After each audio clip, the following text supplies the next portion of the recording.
Hello class, in this video I'm going to teach you two learning standards. Okay, 9.4.4 compare voltaic cell and electrolytic cell, and also 9.4.5 describe electroplating and purification of metal by electrolysis. So in this chapter you are going to learn kenapa perlu belajar electrolysis, di mana kegunaannya dalam industri.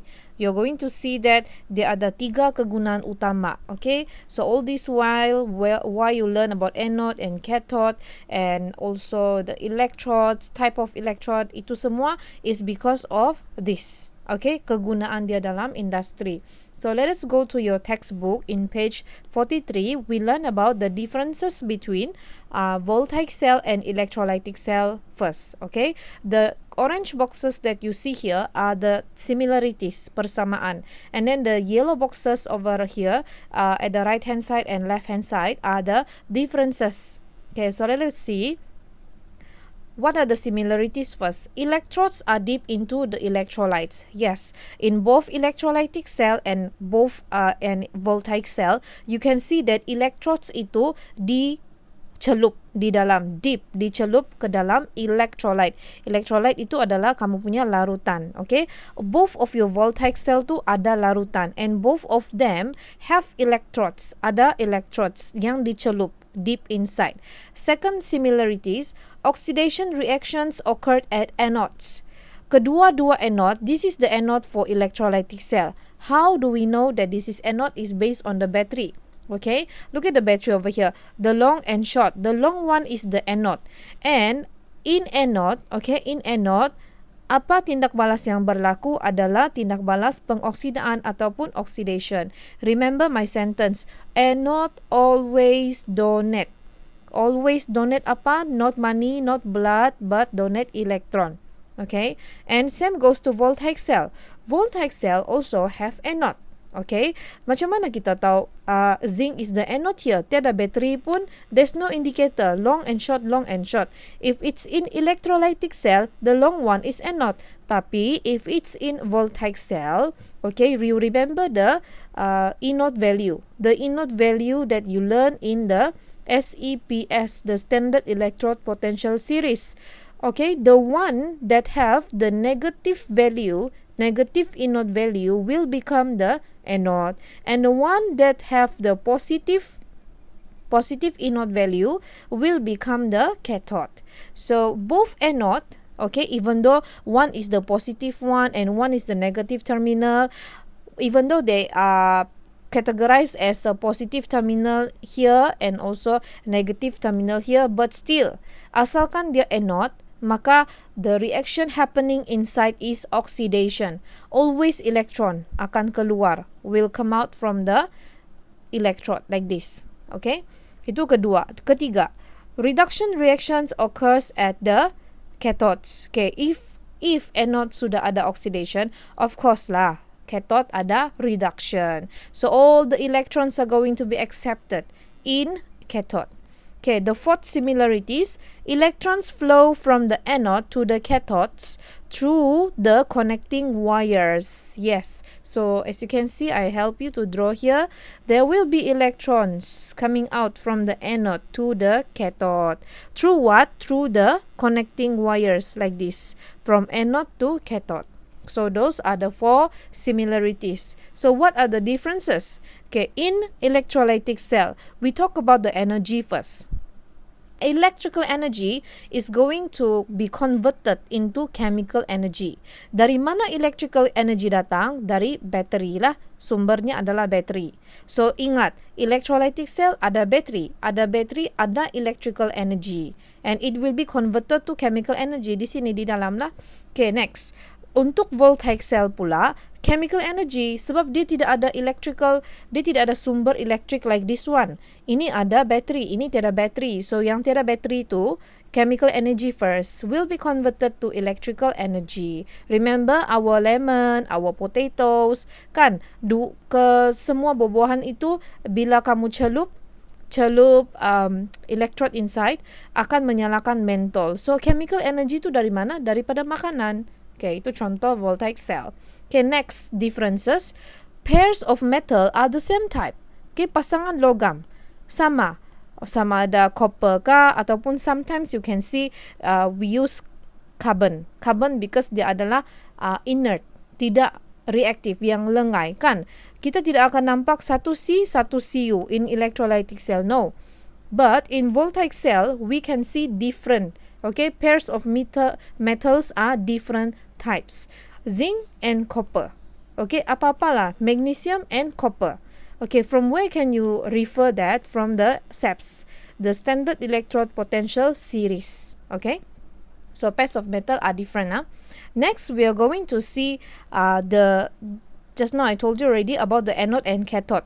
Anode is connected to the positive terminal of the battery. Kan, yang panjang tu positif lah, positive terminal. And cathode is connected to the battery's negative terminal.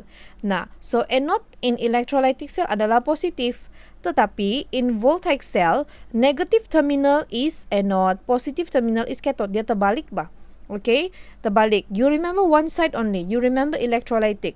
Dalam electrolytic ada battery, ada panjang pendek. Panjang is the anode dan panjang tu adalah positif. So dia terbalik dengan si voltaic cell. Okay. Next, the fourth differences is the color. Look at this one. Blue color of copper 2 sulfate solution does not change. Tidak berubah. Itu kalau di dalam electrolytic cell. Okay, kenapa tidak berubah? You still remember when we learn about the types of electrode, when we use copper as a type of electrode, yang di anode yang terpilih, okay, yang terpilih adalah Cu, and then the equation is going to be Cu2 plus 2E minus. Tapi in cathode it's going to be Cu2 plus 2E minus becoming Cu. So look at this equation here by class. Okay, the half equation. Cu jadi Cu2 plus di anode. Okay, kalau sama lah. Okay, remember this is the third factor that affect the electrolysis. If you see the metals ataupun if you see the electrodes adalah bukan C, bukan PT, maka itu adalah faktor yang ketiga that affect the electrolysis punya product. So if you see copper, sebenarnya you can just directly terus di anode adalah copper. Ini akan menipis. Remember I told you in the previous video, ini akan menipis. And then cathode akan menebal. One is going to be thinner and cathode is going to be thicker. Why is it like that? Because this anode is going to sacrifice itself, okay, to donate the electron to the cathode. So this is how you write the equation. The copper, the logam, Nina, is going to be converted into ions. Jadi ions tu pergi mana? Sini, di sekeliling cathode. That's why it's becoming thicker. Terbalik bah dia punya equation. Jadi look at the copper 2 plus here. Copper 2 plus ion. CuSO4 is blue because of the Cu2 plus ion. Okay, you know that Cu2 plus ion is giving out the blue color for the solution, right? Okay, so if you see the equation here, tidak ada pengurangan, tidak ada penambahan. The Cu is going to be Cu2 plus in anode, and in cathode, the Cu2 plus is going to be Cu. Jadi sama ba? The rate of changes from the copper atom to copper ion and the rate of changes from copper ion to copper atom in anode and cathode adalah sama. Kadar perubahan atom pergi ion, ion pergi atom sama. That's why the blue color does not change. Sebab the copper ion is still there, remain inside. Tetapi, look at this one. In voltaic cell pula, the blue color of copper 2 sulfate becomes paler. Menjadi semakin lama semakin pucat. Pale means pucat. So what is happening here adalah, okay, sama juga, zinc is in the anode. So anode reaction, the half equation should be like this lah. Zn, okay, I write it down for you. This one is in anode. Zn is going to donate electron to become Zn2 plus and also 2e minus. Kan, this one is in anode. In cathode, we have Cu2 plus 2e minus becoming Cu. Okay, from this equation here, you need to understand that, okay, the zinc is going to be corroded. Okay, dia akan menipis lah. And then yang ini akan menebal. Ini akan menebal. Look at the Cu2 plus. Kan I told you already, why the solution is blue color is because of the presence, kehadiran Cu2+. Cu2+ bani yang bagi dia warna biru. Tapi if you see the equation here in cathode, Cu2+ kan lama-lama jadi Cu. Cu tu kan warna, look at the color here. Cu, the copper kan warna perang. It's brown color kan. So ion itu tiada sudah. Lama-lama tiada. That's why the color become paler. The blue color. Paler. Tapi tidak juga pergi mana, dia bertukar menjadi brown. So you will see brown deposit form here, okay? Akan ada macam centian in bahasa Cina, okay? Ataupun kamu boleh nampak deposit lah, okay? Pada electrode. So I hope you understand this one. Okay, why the blue color in voltaic cell is becoming a paler, tapi kalau dalam electrolytic cell dia punya blue color remain.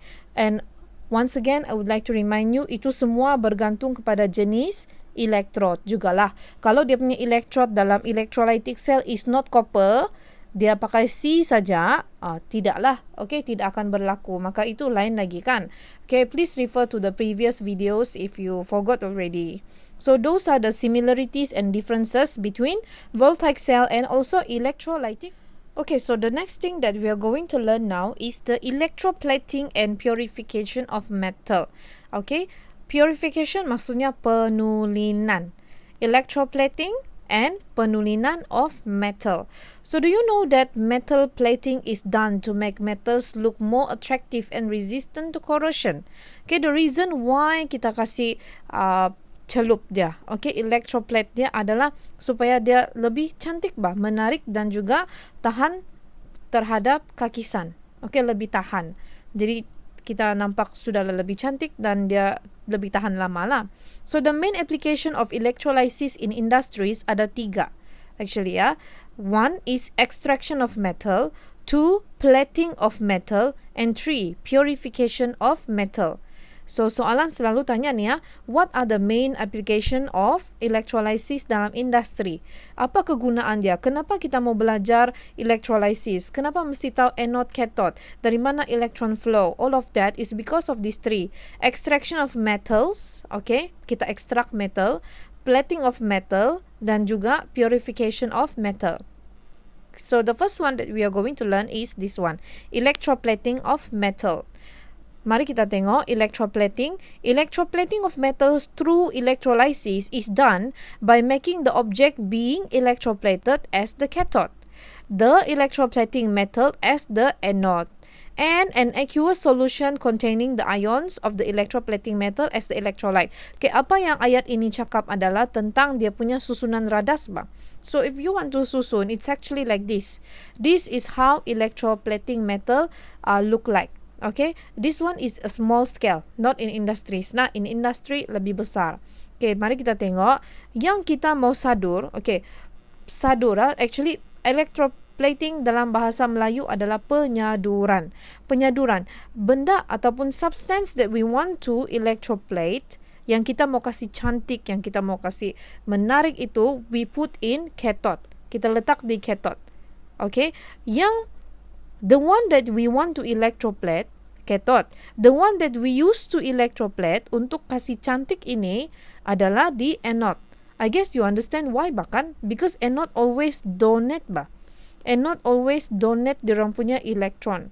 So what happen in the end of the reaction adalah this copper plate yang warna brown itu akan kasih pindah dia punya warna sendiri kepada iron spoon. Jadi iron spoon tu akan kelihatan keperangan lah, keperangan. Ikut apa yang kamu mau sadur. So if you use Ag, which is a silver here, you will have a silver spoon. If you use Au, aurum over here, you will have a gold spoon. Begitu. So this makes you understand that how the castle, macam mana tempat-tempat yang berprestige itu boleh ada sudu emas kah, sudu silver kah. It's because of this electrolysis, electroplating of metal, penyaduran logam. And tidak semestinya spoon, can be glass, can be watch, okay, banyak lagi.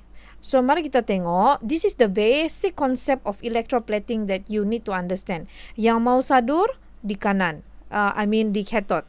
Yang benda yang you want to make it look attractive, itu, okay, yang kamu mau kasih sadur itu di sebelah kiri. Penyadur dia lah. Okay, electroplate. Yang kamu mau sadur tu di sebelah kanan. And then yang kamu mau kasih cantik dia dengan apa? Itu di kiri. Di kiri is the anode lah. Because dia derma, right? Okay, so what is in the solution? It's the copper 2 sulfate. Why copper 2? Bukan zinc. Kenapa bukan iron? Okay, the solution you must follow whatever you use here in anode. If you use copper, your solution also must have copper. If you use Ag, contohnya, the silver, you want this spoon to look silver kan?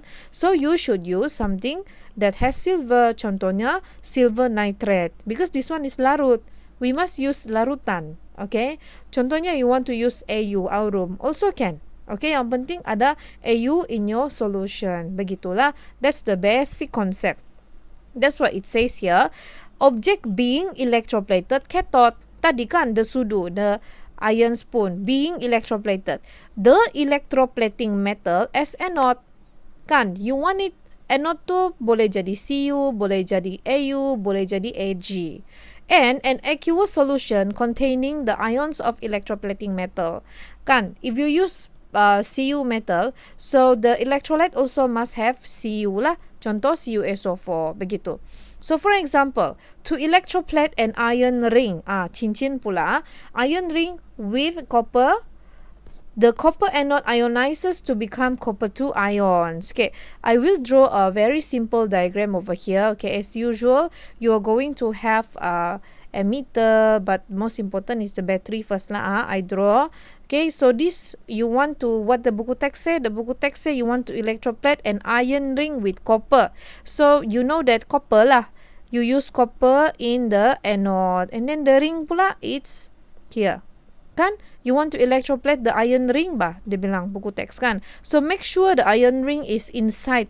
It's submerged. Direndam di dalam electrolyte. So how to draw it? Okay, you draw it like this. Pastikan kamu punya ring tu di dalam lah. Because you want to electroplate. Kamu mau sadur dia kan?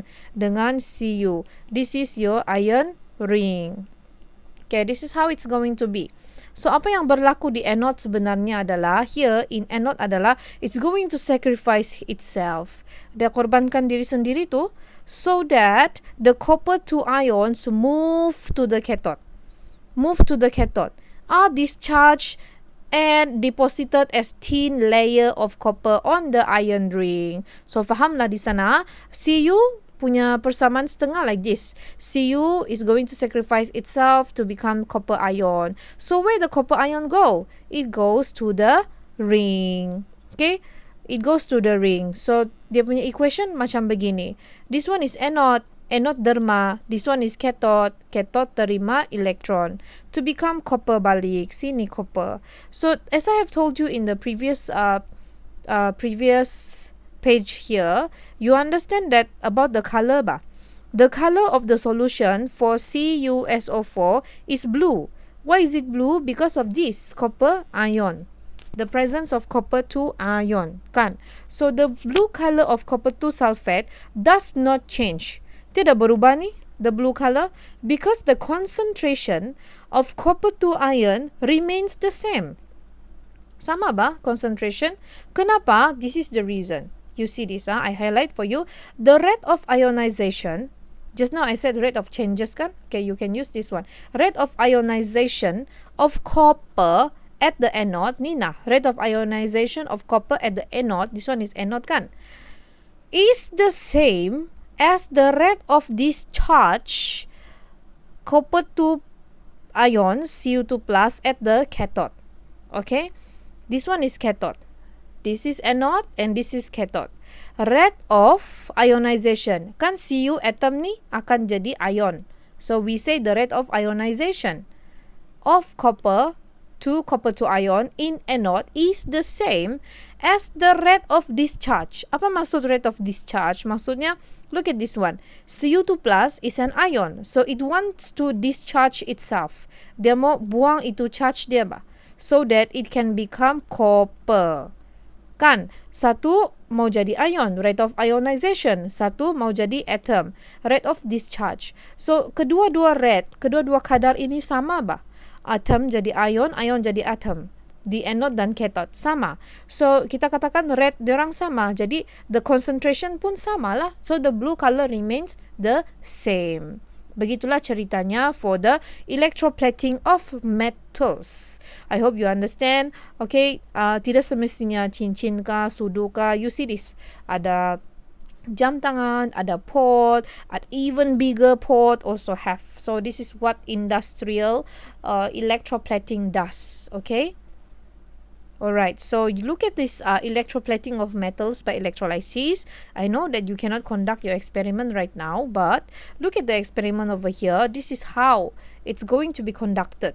Okay, to study the electroplating of an iron spoon with copper. So in this experiment, dia mau kasih sadur, okay, the iron spoon by using copper. So materials needed 1.0 mole per cubic decimeter of copper 2 sulfate solution. Ingat, if you use copper, your solution mesti ada copper. Iron spoon, okay, it uses spoon. Copper plate, ni nah, in anode and also sandpaper. Apparatus, you need the beaker. This is the beaker. You need battery. You need connecting wires. This one with a clip wire, crocodile clip over here. Mestilah mau clip kan. Emitter, ukur arus. And then switch and also rheostat. Rheostat kawal arus. Okay, clean the copper plate and iron spoon with sandpaper. That's the first thing that you should do. Kasih bersih dulu guna kertas pasir.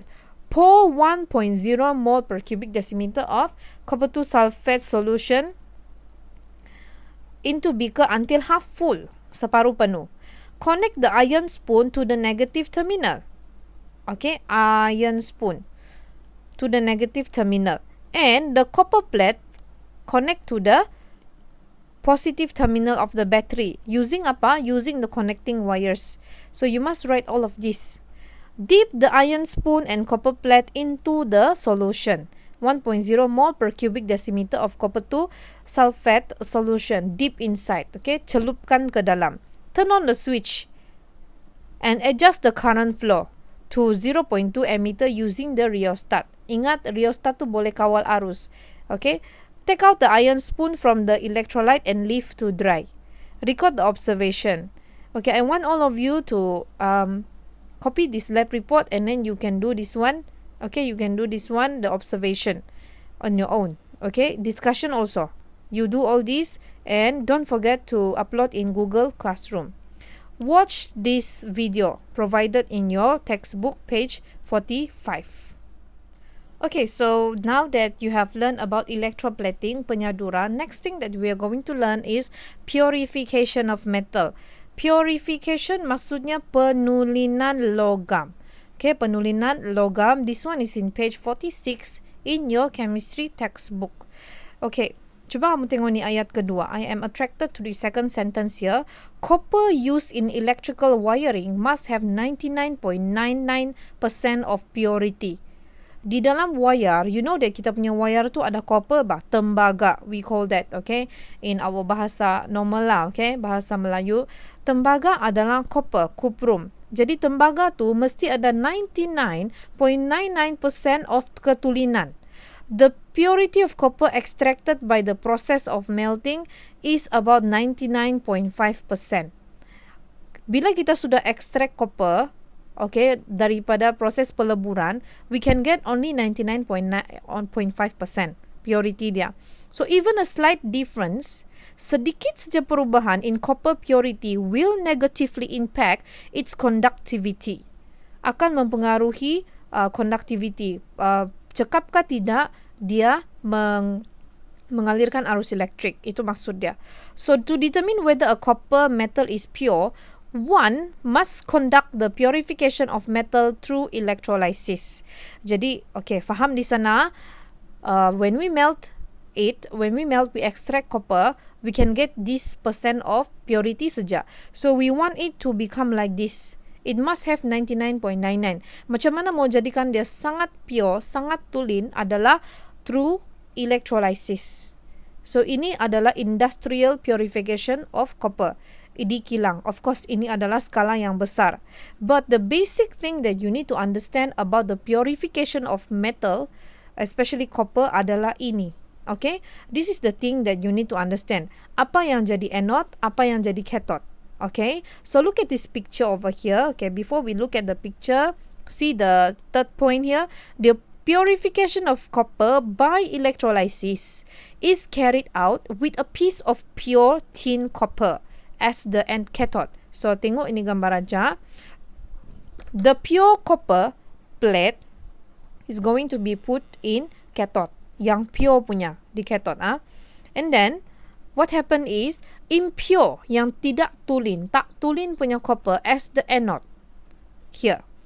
This is the impure copper plate. Jadi, ingatlah, pure di cathode, impure di anode. Okay. Kemudian, what do we have again adalah an aqueous salt solution of copper such as copper 2 nitrate as electrolyte. Ingat, whenever we do electroplating ka, purification ka, you need to understand that ini, the solution dia mesti sama bah. Dia punya salt itu, logam di dalam dia punya salt itu, logam mesti sama dengan logam apa yang kamu guna. Okay, so if you want to purify Ag contohnya, Ag here, so Ag jugalah in your solution. Okay, it's easy to understand kan? Kita mesti mau sama ba? So what happened? Impure copper anode ionizes to form copper 2 ions. This is the half equation. This is impure, this one, impure copper. It's going to sacrifice itself. Kita selalu, there's another term that we use for this anode kan, we call it as sacrificial anode. Anode ni dia mengorbankan diri sendiri. Okay, dia akan menjadi kurus, kemudian yang sebelah cathode ni pula akan menjadi tebal, like that. Okay, so copper in anode here, this one, anode, is going to release the electron to become copper ion. So we say that ini adalah rate of ionization because the atom is going to become ion. So at the pure copper cathode, Nina, pure copper cathode, copper 2 ions are discharged to form copper atom. Kan, just like the electroplating ba, you will have the anode rate of ionization, dia menjadi ion Cu2+. Tapi in cathode, you will have rate of discharge. Sebab the Cu2+ is going to discharge to become atom. So, is there any changes on the color? Tiada kan? The color, the blue color of the solution is not going to change. Sebab dia punya concentration remains sama. Just like the electroplating of metal. Sama saja tu. Sebab dia punya rate of ionization in anode is the same as the rate of discharge of copper ion into copper atom di cathode. Okay, I hope you can repeat the video again if you don't understand this part. Look at the lab activity 1H. This is a purification of metal. Okay, please do the lab report as well. Check the Google Classroom for the instruction. Okay, to study the purification of copper by electrolysis. So what do we need? We need 1.0 mole per cubic decimeter of copper 2 nitrate solution. We need impure copper plate. Yang tak tulin kita letak di anode, yang tulin kita letak di cathode. Okay?